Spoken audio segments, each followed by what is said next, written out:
जिसके बाबा वली, जिसके ताया वली, जिसके दादा वली, जिसके नाना वली, सुना।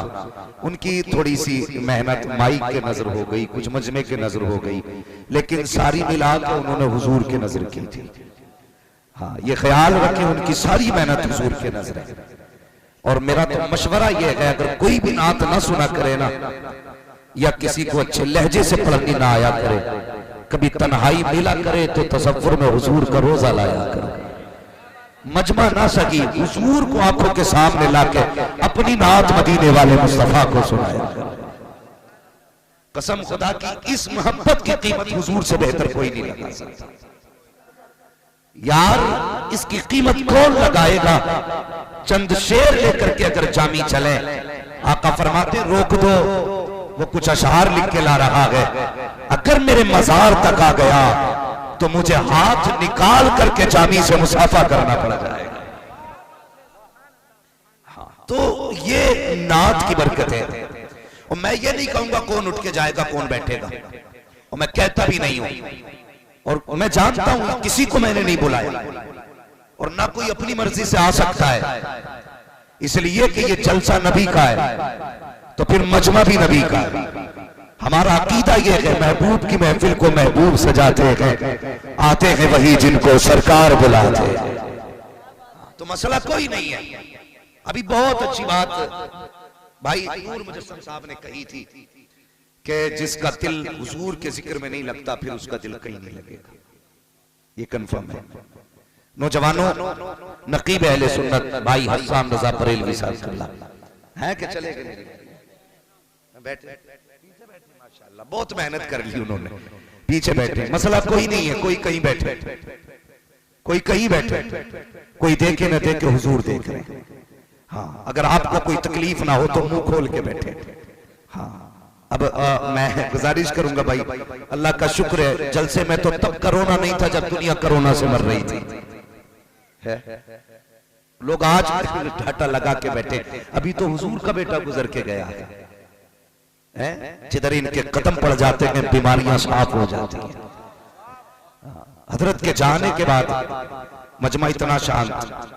भाई नूर साहब कह रहे थे, नूर मुजस्सम साहब, ये खामोशी कैसी है? मैंने कहा यार, कभी कभी खामोशी भी ना किसी तूफान का इशारा करती है। समंदर जब बहुत खामोश होता है ना, तो दाएं बाएं वाले लोग डरने लगते हैं कि लगता है अब कोई तूफान उठेगा, इसलिए कि समंदर खामोश है। तो कभी कभी खामोशी भी किसी आने वाली सुनामी का पता देते। आप जलसे में बैठिए चुपचाप, मैं नहीं कहता, लेकिन अल्लाह के वास्ते जैसे यहां चुप बैठे हो ना, ऐसे ही मस्जिद में भी जाकर चुप बैठा करें।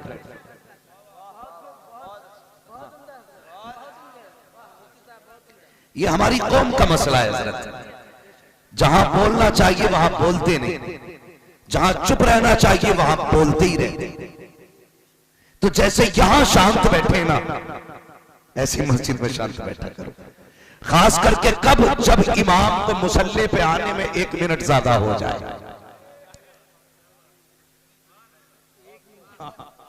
खास करके कब?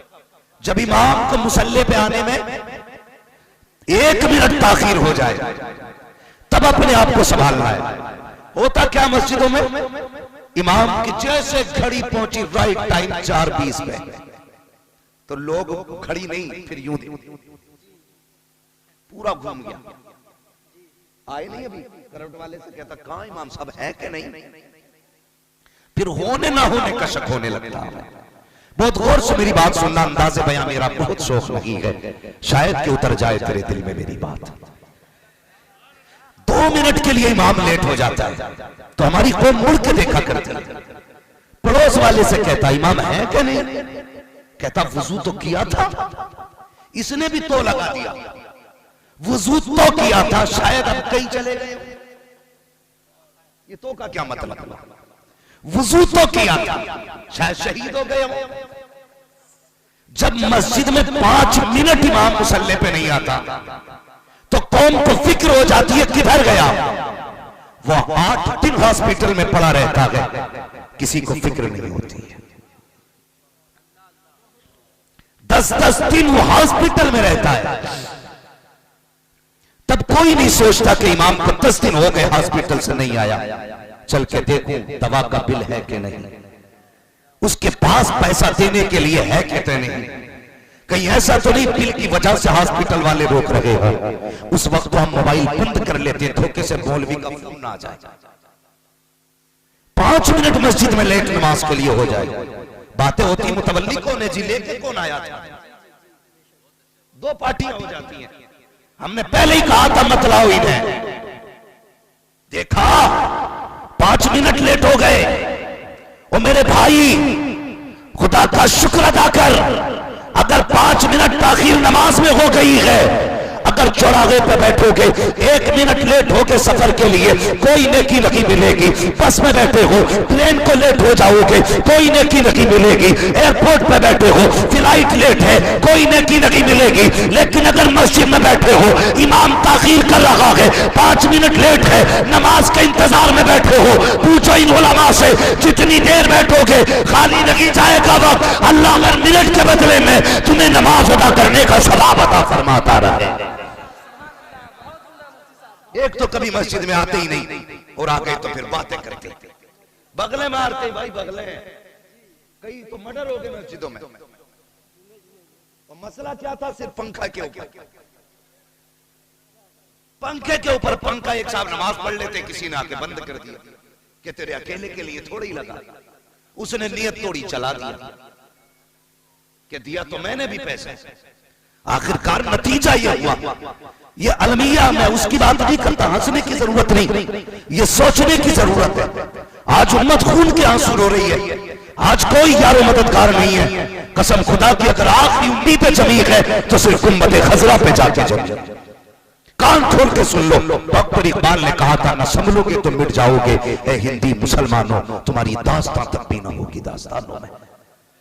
अभी हम मस्जिदों में लड़ रहे हैं, अभी पंखों को लेके झगड़ा, अभी इमाम को लेके झगड़ा, तनख्वाह कितनी देनी है, किसको रखना किसको निकालना है, कितने सारे इख्तिलाफात हैं, सारे आके मस्जिद में हो जाते हैं। कहता मैं मुखिया, मैं प्रधान, तू ठेकेदार, मैं जिम्मेदार हूँ।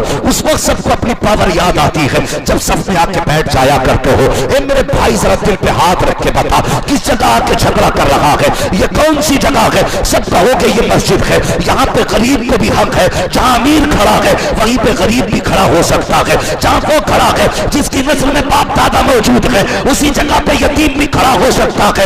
यह इस्लाम का हुस्न है कि सबको एक लाइन में लाके खड़ा किया है। मस्जिद में 5 टाइम तुम्हें क्यों बुलाया गया, कभी तुमने सोचा नहीं है? नमाज फर्ज की गई, चाहते तो घर में पढ़ लेते, लेकिन जमात के लिए बुलाया जा रहा है ताकि दुनिया को पता चल जाए मुसलमानों के बीच कोई भेदभाव नहीं है, कोई इख्तिलाफात नहीं है। जहाँ पे सोबी के कमाली खड़ा है वहीं पे ठेला लगाने वाला खड़ा है, जहाँ पे बड़ा बिजनेसमैन खड़ा है वहीं पे छोटा दुकानदार खड़ा है। इसलिए 5 टाइम तुम्हें मस्जिद में बुलाया गया और तुमने आने के बाद कभी पंखे पे गोली चलाई, कभी सबको लेकर झगड़ा किया, कभी आगे पीछे होने को लेकर झगड़ा किया। ओ भाई हम सोच क्या रहे हैं, क्या मौत नहीं आनी है? याद रख ये मस्जिद तेरे बाप की जागीर नहीं है, ये खुदा का घर है और इसकी हकीकत तो ये है, एक ही सब में खड़े हो गए, महमूद तो अयाज, ना कोई बंदा रहा ना कोई बंदा रहा।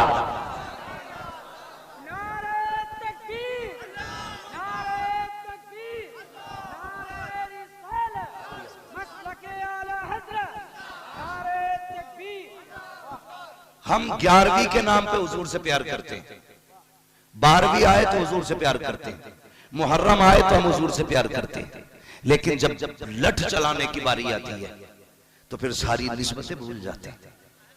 सोचो यार, गौर करो इस बात पे, ये इश्क है। डॉक्टर इकबाल ने कहा था तेरे दामन में है किस लालो जवाहर की कमी, तू किसी और के दामन की तरफ क्यों देखे? खुदा ने हुजूर दे के सब कुछ दे दिया हमें, कोई कमी नहीं है। जिसे मुस्तफा मिल गए उसे कायनात मिल गई, मगर रिश्ते मजबूत होने चाहिए। रिश्ते हुजूर से मजबूत करो।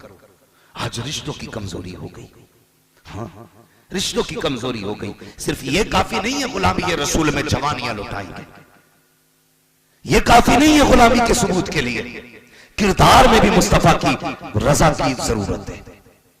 कोई भी काम करें पहले ये सोचे इससे मुस्तफा राजी होंगे कि नाराज। सोचते हैं हम लोग, सोचते हैं हम लोग इश्क ही हुजूर से हमारा, ये मोहब्बत है हमारी हुजूर से। जाओ आज घर घर जाके चेक करो, घर घर जाके चेक करो, भाई भाई को माफ करने तैयार नहीं, बाप बेटे में नाराजियां, खानदान खानदान टूटे पड़े हैं। आज कोई संभालने वाला नहीं है, आज कोई इकट्ठा करने वाला नहीं। हर आदमी ये चाहता कि मैं आला कहलाऊं, हर शख्स को ये पढ़िए मैं ऊंचा निकल जाऊं।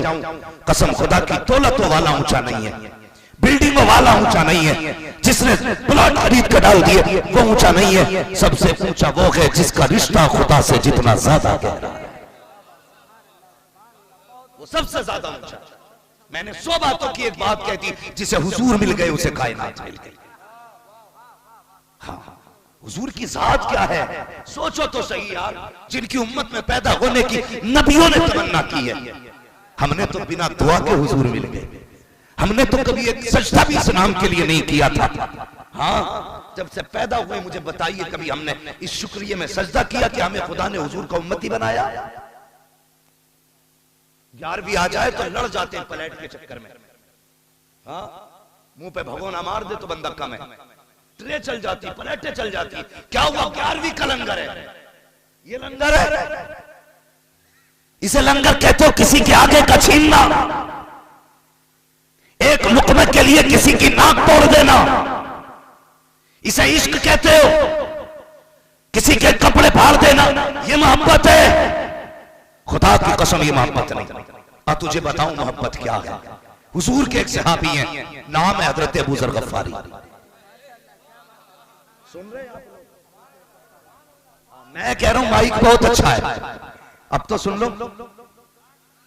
आप हिम्मत ना हारे, जब मैं हिम्मत कर रहा हूं तो आप क्यों कर रहे हैं? आप भी हिम्मत करें। हुजूर के एक सहाबी हैं, नाम है हजरत अबू जर गफ्फारी, बड़े चहीते से आते हैं। एक दिन ना हुजूर उनके दरवाजे से गुजर के जा रहे हैं। कसम खुदा की, हुजूर गुजरे, बरेली से आवाज आती, उनकी महक ने दिल के गुमशे खिला दिए, जिस राह चल दिए ऊंचे बसा दिए। सहाबा फरमाते हैं हुजूर को कभी तलाश करना होता ना तो हम हुजूर की खुशबू से हुजूर को पर तलाश कर लेते थे। यानी जिस गली से खुशबू आती थी उन्हीं गलियों में चले जाते थे, आखिरकार फिर हुजूर मिल ही जाया करते थे। ये हुजूर की खुशबू है, हुजूर की खुशबू। हाँ, सहाबा फरमाते हैं जब हमारी बेटियां रुखसत होती थी ना तो हम इत्र नहीं लगाते थे, मुश्क नहीं लगाते थे, जाते थे हजरत उम्मे हानी की चौखट पे, कहते थे हुजूर का पसीना हो तो दे दिया जाए, तो वो पसीना दुल्हन को लगाया जाए। हज़रत ने क्या कहा, अल्लाह जो मिल जाए मेरे गुल का पसीना, हाँ मांगे न कभी इत्र न फिर चाहे दुल्हन फूल। ये हुजूर की खुशबू है। तवज्जो है ना सारे लोगों की, ये हुजूर की खुशबू है। सहाबा फरमाते हम हुजूर को खुशबू से तलाश कर लेते थे। हुजूर अबू जर गफ्फारी के दरवाजे से गुजरे, समझ गए खुशबू बता रही है मेरा महबूब गुजर के जा रहा है। समझे, अगर अभी भी दिल में अगर हुजूर की मोहब्बत नहीं जागी है तो फिर जलसों में ना किसी ऐसे कलंदर की चौखट तलाश करना जो तेरे दिल को धो दे। मैं साफ कहता हूं, फिर ऐसा वली ढूंढना जिससे जाके दिल की सफाई हो सके। कहने लगे मेरा महबूब गुजर के जा रहा है, दरवाजा खोला, महबूब सामने थे, बस गर्दन झुक गई। महबूब तशरीफ ले आई, आका तशरीफ लाए, खाने की खुशबू थी, चूल्हे पे हांडी चढ़ी है। अबू जर क्या बन रहा है? हुजूर बकरे का गोश्त है, आका आपको बड़ा पसंद है। अल्लाह अकबर, मुस्कुरा के बना रहा है ना, मुस्कुरा के हुजूर करीब आए चूल्हे के करीब आने के बाद मेरे हुजूर ने ना उसका ढक्कन हटाया, देखा, फरमाने लगे माशाअल्लाह बहुत अच्छा बन रहा है, खुशबू बड़ी प्यारी है। समझ, सुनना मेरी बात को, मैं दावत नहीं कर रहा हूं आपकी, मैं समझा रहा हूं, और इस बात को गौर से सुने जो लंगर के नाम पर नाक तोड़ देते हैं। हाँ, बहुत गौर से सुनना प्यारे, हमें सिर्फ अपनी निस्बतें बिरयानी पे याद रहती हैं, बाकी टाइम में नहीं। हुजूर ने ढक्कन हटाया, खुशबू बड़ी प्यारी है, अल्लाह अकबर, जिया का बड़ी पसंद है आपको। हुजूर बैठ जाइए, मैं बड़ी दिन से आपके लिए बना रहा हूँ। मेरे सरकार बैठे, फरमाते अबू सर जी या रसूल अल्लाह का बता तो सही, इतना थोड़ा बना रहा है, क्या तेरे पड़ोस में कोई ऐसा नबी है जिसके सर पे बाप का साया ना हो? कि तेरे पड़ोस में गरीब नहीं रहता? कि आका ने यह तस्किरा छोड़ा। अबू सर कहते हैं जी या रसूल अल्लाह, अभी कुछ दिन हुए हैं, फला घर से उस घर का साया चला गया, ये जो आका सामने वाला घर है, इस घर वाले ने मुझसे कहा था अबू सर अगर रोटी बने तो कुछ मुझे भी दे दी जाए। अल्लाह अकबर। अबू सर कहते हैं या रसूल अल्लाह, ये जो मकान है यतीमों का मकान है, इतना सुनना था, नबुव्वत वाली आंखों में आंसू आ जाते हैं। फरमाते अबू सर जल्दी से प्याला ले और जाकर के पानी ला। आका करीम ने हांडी में पानी डालना शुरू किया, पानी से भर डाला उसको, उसके बाद काबी से बनाइए। अबू सर हैरत से मुस्तफा को देख रहे हैं, अब क्या होने वाला है? मेरे सरकार ने जब बन गया, अबू सर जितने बर्तन है लेके आ जाइए। अबू सर गफ्फारी ने सारे बर्तन इकट्ठे किए हैं और इकट्ठा करने के बाद आका करीम लेकर के आ गया हूं, मेरे सरकार ने रखे हैं और सारे बर्तनों में सालन मुस्तफा ने अपने हाथों से भरा और उसके बाद हाथ उठा के कहते हैं ले अबू सर, जिसके घर से अभी चंद दिन पहले बाप का साया गया है, ये सालन उसके घर दे के आ जा। जिसके घर कई दिन से खाना नहीं बना है, ये सालन उसके घर पहुंचा दे। जिसके बच्चे यतीम हो चुके हैं, ये सालन उसके घर पहुंचा दे। और मुझे बता तो सही, आका उन पड़ोसियों का ख्याल कर रहे हैं जिनसे खून का रिश्ता नहीं है, खानदान का रिश्ता नहीं है, मगर बता तो सही, तेरे घर पे बेटे का वलीमा होता है, सगे भाई की दावत नहीं होती है, तुझे क्या लगता है इस वलीमे से मुस्तफा राजी होंगे? तेरे घर के अंदर फंक्शन आया करता है, दुनिया के कुत्ते खा जाते हैं, तेरे सगे नहीं आया करते हैं, तुझे क्या लगता है इससे खुदा राजी होगा? गलत सोचते हो अगर ये सोचते हो, खुदा की कसम जिसमें अपने ना हो दुनिया खा जाए, कयामत में मुस्तफा कहेंगे सेठ को बुलाया था, सगे बाप को क्यों नहीं बुलाया था, सगे भाई को क्यों नहीं बुलाया था, चचा के लिए दरवाजा क्यों बंद था? उस वक्त क्या जवाब दोगे? ओ भाई मुझे बताओ, अगर भलाई चाहते हो तो बरेली वाले का पैगाम सुनो, आज भी आवाज आती है, आज ले उनकी बना, आज मदद मांग उनसे, कल न मानेंगे कयामत में अगर मान। हाँ, अभी हमारे झगड़े खत्म नहीं है, इख्तलाफा सेठ की पूछ बना फिर रहा। हाँ, गाने क्या आ गए, फट गया, कंट्रोल होने तैयार नहीं, कंट्रोल होने तैयार नहीं। डरता थोड़ी हूं, लगा दूंगा 10-5 लाख, यही ठोक दूंगा, निकल के दिखा गली से, मत अकड़ यार, तेरी औकात क्या है? तुझसे बड़े बड़े रुस्तम में वक्त आए और मिट्टी में मिल गए, कोई नहीं है। अगर ये सरिया घमंड करना निकले तो कभी कब्रिस्तान जाना और किसी 100 साल के बूढ़े को लेके जाना, उससे पूछना इसमें कौन कौन सी कब्र हमारे गांव के सबसे बड़े पैसे वाले की है, और फिर देखना किसी अमीर की कब्र के तख्ते टूटे दिखाई देंगे, किसी अमीर की कब्र में कफन चमक रहा होगा, किसी की कब्र बैठ गई होगी मिट्टी से।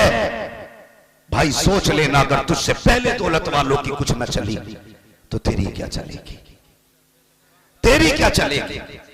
वहां दौलत का सिक्का नहीं चलता, वहां मदीने वाले की मोहब्बत का सिक्का चला करता, हुजूर के इश्क का सिक्का चलता। हाँ, आज हालात हमारे ये हैं, कहने को तो हम सेठ हैं, सेठ, अब तो सेठ से नीचे कोई लकब ही नहीं आता। तुम्हें नहीं लगता इस सेठ में थोड़ी घमंड की बू आती है? सेठ में तकब्बुर का रंग नहीं है। लोग कहते हैं सेठ आ रहे हैं तो सेठ फट गए, अब तो सेठ हो गए। सेठ वो नहीं है जिसका बैंक बैलेंस पैसे से भरा है, सेठ वो है जिसका नाम अमाल नेकियों से भरा है। याद रखना, वो सेठ है जिसका नाम अमाल नेकियों से भरा है। डर नहीं आज, आज तो सोच रहा बस मैं ही नहीं, बस जो मैं चाहूंगा वो होगा। नहीं जी, अल्लाह अगर चाहे ना तो बड़े बड़ों को ऐसा कर देता है कि औकात दिखा देता है। नाम सुना होगा आपने सिकंदर का,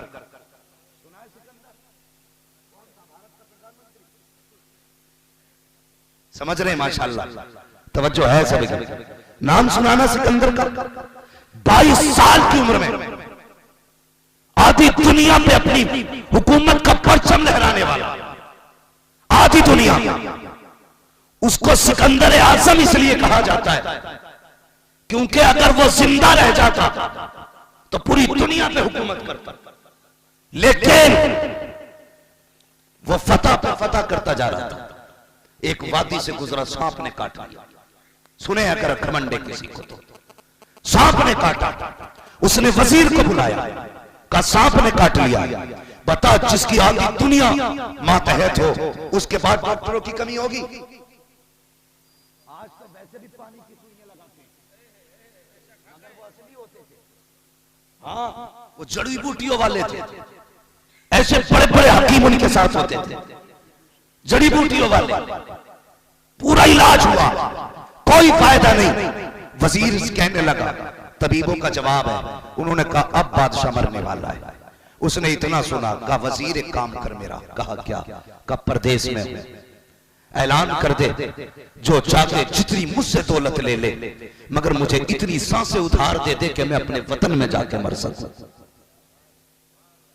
कौन कह रहा है? सिकंदर ये कह रहा है कि कोई जितनी चाहे दौलत ले ले, मगर इतनी सांसें उधार दे दे कि मैं कम से कम अपने वतन में जाके मर सकूं। वजीर की गर्दन झुकी। उसने कहा बादशाह ऐसा नहीं होता, ये दौलत जितनी चाहो आप दे दो, सांसें कोई नहीं देगा, नहीं देगा। कहा मेरी दौलत किसी काम की नहीं? कहा नहीं। एड़ियां रगड़ने लगा, सब आखिरी सांसें आई। उसने कहा लोगों बस इतना करना, जब मैं मर जाऊं तो मेरे हाथ कफन से बाहर निकाल देना। कहा किस लिए? कहा मैं दुनिया को बताना चाहता हूं, दौलत पे भरोसा मत करना, दौलत पे इतराना मत। ये कितनी भी हो जाए तुम्हें सांसें उधार नहीं दिला सकती है, ये रब के फैसलों को नहीं बदल सकती है, तेरी तकदीर को टाला नहीं जा सकता है। अल्लाह अकबर। कहा मैं बताना चाहता हूं ओ दौलत पे करने वालों, मेरे खाली हाथ देखो, मैं आधी दुनिया का हाकिम वक्त लगा हूं, लेकिन दुनिया से जा रहा हूं, खाली हाथ लेकर के जा रहा हूं, ना कुछ लेके आया था ना कुछ लेने जा रहा। तो क्यों मर रहा है? शुक्रिया। ये अकड़ कुछ नहीं, बड़े अच्छे अच्छों के उसने घमंड के सरिये निकाल दिए, टेढ़े करके रख दिए उसने, गठरिये बांध दी जो उससे टकराया। हाँ, हमारी दिलों की तंगी आप देखिए। मैं थोड़ी देर और बात करूंगा, तवज्जो है आप लोगों की? जरा कह दे या रसूल अल्लाह। क्या नूर मुजस्सम भाई के नंबर पे सुभान अल्लाह कह सकते हैं आप? मर्जी आपकी, बोलो या मत बोलो, मुझे लगना चाहिए कि आप सुन रहे हैं। हाँ, कैसे लगेगा जरा बोल दे या रसूल अल्लाह। अल्लाह सलामत रखे। भाई मैं क्या अर्ज कर रहा था, भुला दिया आपने। हाँ, उसने हाथ निकलवा दिए। अब हमारे दिलों की तंगी आप देखिए, दिलों की तंगी। गौर करना, सगा भतीजा अगर यतीम हो जाता है और अपना बेटा ना बर्गर खा रहा हो, पिज्जा खा रहा हो, ये कोई अच्छी चीज खा रहा हो, और वो यतीम सामने से आता है ना, तो कहता बेटे अंदर चला जा, वो आ रहा है, उसकी नियत ना पड़ जाए, यार तेरे कफ लगे कपड़ों से अल्लाह राजी नहीं होगा, तेरी 18,000 की घड़ी से अल्लाह राजी नहीं होगा, हाँ तेरे 16,000 के जूतों से खुदा राजी नहीं होगा। अपने लिए कुछ भी कर ले, मगर तूने जो यतीम को देख के बेटे को अंदर भेजा है ना, कोई देख नहीं रहा था लेकिन खुदा देख रहा था, खुदा देख रहा था। तूने भतीजे को देख करके अपने बेटे से कह दिया अंदर चला जा, वरना इसकी नियत पड़ जाएगी। यार अगर यतीमों की खाने को नियत लगने लगे तो समझ लेना कयामत सर पे आ चुकी है। ये तंग नजरी है हमारी, तंग नजरी। दौर नहीं बदला, पहले लोग कहते थे मेहमान आएगा तब खाएंगे, आज कुछ लोग कहते हैं मेहमान चला जाएगा तब खाएंगे। फिर कह रहे बरकत नहीं हो रही है, वलीमे का खाना बनने इमाम साहब को बुला के फातिहा पढ़ दियो। कुछ जगह तो रिवाज है खाने ही ना कहते कहते चख लो, खाना रखा आगे फातिहा कराई, उसके बाद इमाम साहब से कह रहे चख लो, इसके लिए चखना रह गया था। बाकी डेगे भगोने ठलुए लोगों के लिए। इमाम साहब चख लो, उसे गैरत आती है, कहता नहीं नहीं कोई बात नहीं, वो चखता भी नहीं, गरीब ऐसे उठ के चला जाता। फिर कह रहा जब जब खाना कम पड़ गया तो कहता अरे यार फातिहा अच्छे से नहीं हुई,